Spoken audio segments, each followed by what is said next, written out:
நம்ம எல்லாருக்குமே பாத்தீங்கன்னா விக்கல் வந்துச்சுன்னா மேக்ஸிமம் ஒரு நாள்லயே வந்துட்டு தண்ணி குடிச்சா நின்றும். ஆனா யுஎஸ்ஏல ஒருத்தருக்கு கிட்டத்தட்ட 68 வருஷமா விக்கல் நிக்காம வந்துகிட்டே இருக்குன்னு சொன்னா உங்களால நம்ப முடியுதா? யுஎஸ்ஏல சார்லஸ் ஆஸ்பான்னு சொல்லிட்டு ஒருத்தருக்கு 30 வயசு இருக்கும்போது வயல்ல வேலை செய்யறப்ப தலையில அடிபட்டுருது. இதனால பாத்தீங்கன்னா அவருக்கு ஒரு நிமிஷத்துக்கே கண்ட்ரோல் பண்ண முடியாத அளவுக்கு 20ல இருந்து 40 தடவை கிட்ட விக்கல் வருமா.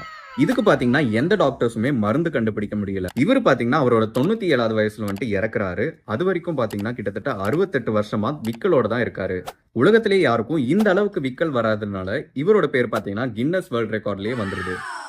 இதே மாதிரி நிறைய இன்ட்ரெஸ்டிங்கான வீடியோஸ் பார்க்க ஃபாலோ பண்ணிக்கோங்க.